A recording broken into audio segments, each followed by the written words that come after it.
Hey guys, what's going on? It's Filmington, and as promised, we're going to be doing a Luis Robert rookie card hunt. I guess it's a rookie card slash first prospect hunt. We've got Series 2 blasters I picked up from Walmart via pre-order. 2 of those and 2 mega boxes from 2018. Thank you, Sean, for providing these. As you guys know, Luis Robert prices are going pretty crazy right now. I think the raw base cards are going for about 20-25 bucks with the rookie from Flagship, and I believe the first Bowman Chrome and first Bowman Mega, those cards are going for about 100 bucks raw, which is insane. I think graded you're looking at close to 200 or 300 bucks, maybe even a little bit more. Maybe that's come down a little bit. So Luis Robert is hype is in full effect, guys. Did pretty well in summer camps. Only played a couple, maybe 1 or 2 professional games so far. But as everybody knows, he was hit quite the hype last year. Had an amazing season in AAA with, I believe, the Charlotte Knights, White Sox affiliate down there. I was able to watch them play last year, but Robert was not in AAA yet, so I didn't get to see him. So here is the commemorative, what do they call this? Medallion. And we got Anthony Rendon, who I believe is out with an injury right now, so good stuff. So the series, what, 300 to 350 cards, and if the Robert's not short printed, I don't think the base card's short printed. A lot of people are complaining they're not finding any. I think you're looking at probably 1 in every 3 or 4 blasters, so we have a shot, but it's not a guarantee at all.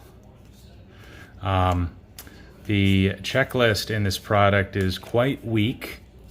It's quite weak. You look at Series 1, clearly, you know, you had 3 guys at the top, Bichette, Lux, and Alvarez kind of carrying the product, but also you had a lot of depth underneath that with Horner, Aquino, who has been cut, but Dustin May, Luzardo, and a bunch of other guys, Kyle Lewis, who he's been tearing it up lately. But this product doesn't really have the players that you would think could make the leap, but I guess you never really know, so it's always fun to kind of stash those rookies.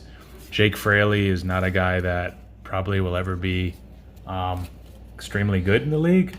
Could be useful, you know, for maybe a couple years, but it's more of a sell high type candidate. Akiyama is another guy in here. Shogo, I think he plays for the Cardinals. Brusdar Gratterall, but he's a pitcher. John Birdie, I think. Zach Plezak, Rainbow Foil.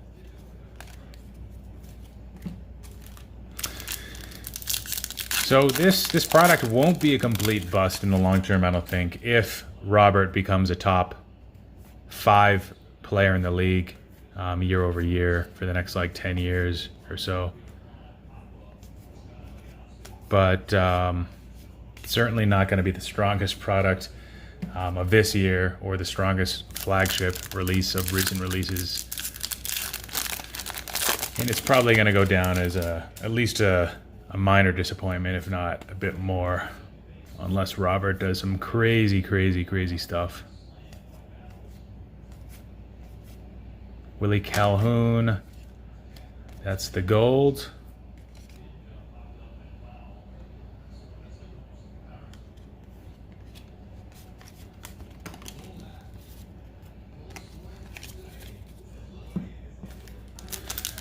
So I made a video yesterday, and maybe it was a little bit harsh on SGC, talking about how they were overwhelmed, and the recent announcement from Peter Steinberg, who, by the way, Steinberg's going to be featured on Cardboard Chronicles channel, I believe on the 25th. I think that's tomorrow. So that'll be interesting to see. That'll be the second time he's featured on Josh's channel. But a few things I wanted to clarify. Grisham, he's a pretty good rookie, but he was in Series 1. A few things I wanted to clarify about SGC is, you know, I was reading something in a Facebook group, and they said that SGC explicitly tanked. I would not call this a failure. This year was not a failure with SGC. They grew, and they were able to scale 4x. So flip the other way, maybe a short print. They were able to scale 4x without compromising the quality of their grading, the accuracy of their grading, which is something that everybody's always liked SGC for. So it's definitely not a failure. Did they stumble? Arguably, yes. Is it a failure? No. Is it a missed opportunity? Probably. Maybe a little bit. But another thing is that just because their economy turnaround times have turned into a, in quotations, I can wait, you know, turnaround times are relative. So we have no idea what's going to be the turnaround times of SGC once they've officially, you know, changed these service levels, which I believe are effective now or yesterday. We don't know if they're going to be 160 business days, 120, 80, 60, or even close to 40, where they were operating like a month and a half ago. Because I think right now, I don't know of anybody that, and you know, maybe I don't know enough people, I haven't talked to enough people, but I think 75 business days, maybe the people that submitted and the orders are in the system in early May, I think you're looking at 70, 75 business days is probably their as far back as they go. But PSA, you know, in the past, they've had 120, 180 business days, which, you know, on average, there's about 20 business days of the month. So 160 business days would be like 8 months. 120 business days would be about 6 months. And they've, you know, that's, granted, they were closed with COVID. They've had some pretty embarrassing turnaround times too. So just because SGC is probably not going to be able to meet a 40-day turnaround, 40 business day turnaround, doesn't mean that it won't be markedly better than PSA. Not saying it will be, but you just never know. So kind of give them the benefit of the doubt. They've made an effort to scale. They've scaled 4x. They probably plan to scale at least 8x, I'm guessing, in the next year. So we don't yet know about those relative turnaround times. Another thing is, you know, I mentioned something in the video about how, well, you know, we liked SGC because they had the quicker turnaround time, but now because of the pricing, it's not that much different than PSA's economy service. Even with ultra modern, it's only a few dollars more. So, you know, there's really no reason to submit to SGC anymore because you're not getting that quick turnaround time. Customer experience, it's not just about the turnaround time. There's other aspects of it. There's transparency. Look at Peter's note from yesterday. There's just a higher quality, a higher level of high touch service. There's prompt communication, which is something that SGC has always valued. So you're going to get that with SGC. You're probably not going to get that. You might not ever get that with PSA. Another thing is that competition's always good for the marketplace. That hasn't changed. So ideally, in any industry, you want to have at least 2 players that dominate market share, more than 2, not just 2. So hopefully, you know, SGC can continue to grow and gain market share, albeit not at the clip where they were gaining it before. It's probably not going to happen. Nice Griffey here, huh? That's cool. You know, and maybe it's not SGC, maybe it's CGC. Maybe the window is now open for them to try to take their crack at modern bulk grading. You know, maybe they should ask Beckett why they didn't decide to go after it too aggressively. Maybe it had to do with scale, who knows, but I feel like Beckett kind of dropped the ball, but maybe they did it intentionally. In the past, not recently, but there's a reason why PSA and SGC are the ones getting all the modern bulk business. Riders, man. So unless I missed a Luis Robert, as I've been rambling, doesn't look like we got one.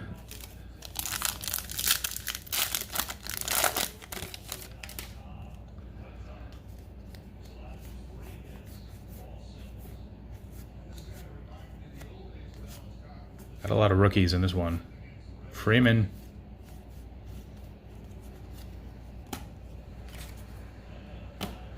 All right, on to the mega boxes. Actually, I got this thing too. Brendan McKay. All right, not bad. I got a rookie here. Commemorative coin. These mega boxes you can get on eBay right now. I think the cheapest ones are probably listed around 70, 75. I had sold a couple last week around 55 before Robert's cards really started to go nuts. So I figured I'd rather just open these than sell them for like 70, 75. It would be fun, and might be able to hit a Robert. That would pay for at least one of the boxes. All right.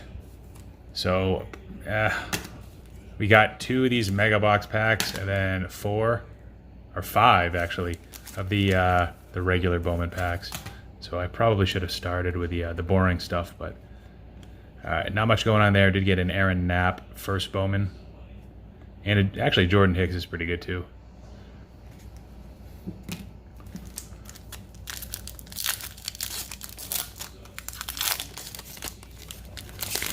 All right, so in these packs, as long as they're the same as like last year and the year before, you're not going to really get any parallels. Can't get an autograph, but could get that base Robert.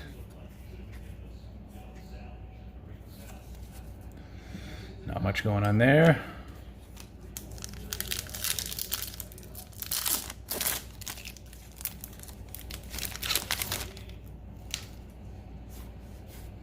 Devers rookie, J.D. Davis rookie, Ahmed Rosario rookie.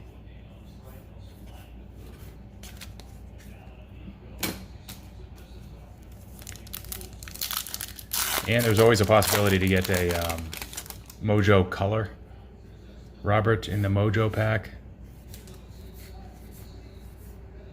Steven Duggar, Matt Sauer.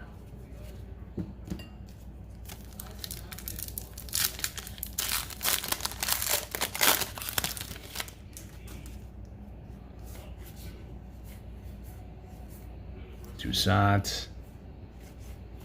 Not much going on there.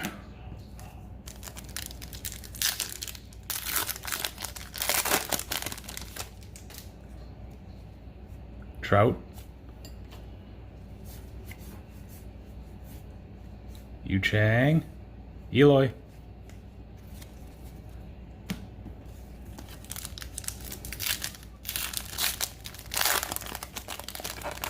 All right, and for Mega Box, or the Mojo Pack number 2. Oh, nice. Got a green Soto. This is going to be numbered to 99 probably. 10 of 99. That is pretty sweet. So, didn't get the Robert we were looking for, but I will definitely take that. That is sweet. Nice. And then right behind that, we've got a Vlad. And that is a nice card, too. Those, these ones sell for a few bucks. Nice. All right, so it wasn't too bad of a box, actually. Mega box at number 2 now.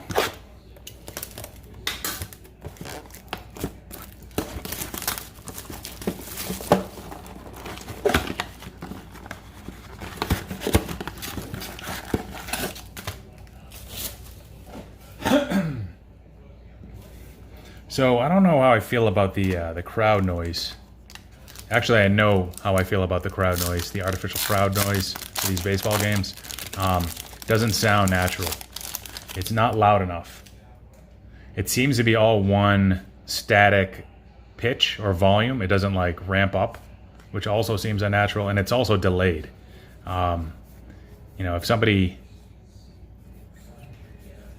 hits a line drive that is bound to hit like the Green Monster, everybody in the crowd knows it's gonna probably be a single or a double right off the bat, you know, sound of the bat. But the way the crowd noise kind of works is it's not till like the player is reaching second base that the crowd starts to cheer. And again, it's kind of like soft and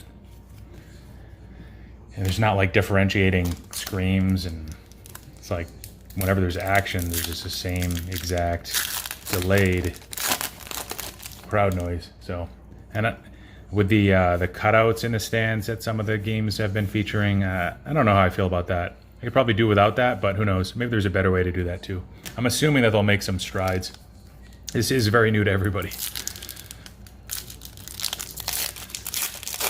But I will say that watching the highlights is almost as fun as it was last year. So that's about 70% is cool. 70 or 80%. you don't really notice the crowd not being there as much. I think more of the onus is actually on the commentators too, to make the game interesting. So I think A-Rod actually drew some criticism. He wasn't as sharp the first game, maybe. You gotta, you know, more accountabilities on those guys to make the game worth watching. So, unless you want to mute it, which you could also do, or maybe watch it on radio, maybe that, or listen to it on radio. I mean, all right. So we got our Mojo packs. Come on. Nothing there. Hunter Green first. Keibert Ruiz first. Those are pretty good. And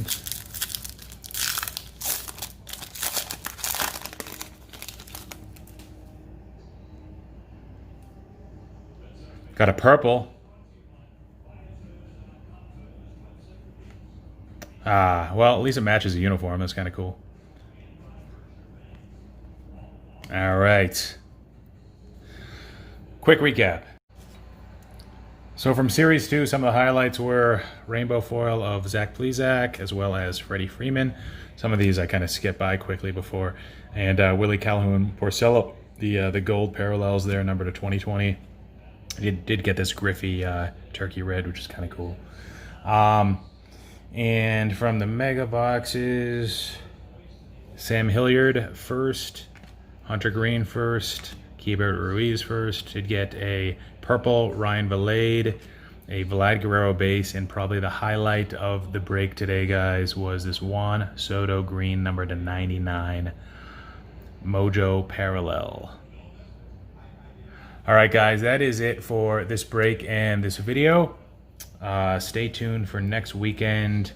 Bench Clear Media is putting on a hobby palooza with a bunch of different YouTube creators that are going to be contributing, all an hour slot each, doing their own live stream. So I think there's probably between 15 to 20 guys that are all doing that between Friday, Saturday, and Sunday. That's starting July 31st up till August 2nd, Sunday. My slot's going to be August 1st, Saturday, I believe 7 o'clock Eastern time. And I also, at some point, want to do another live auction. I don't know if that's going to be one of the nights next weekend after the Hobby Palooza, or if it's going to be the week afterwards. Sometimes the weeknights are a little bit stronger for attendance for some of those live streams, I notice. All right, guys, that is it for today. Thanks for watching. Filmington out.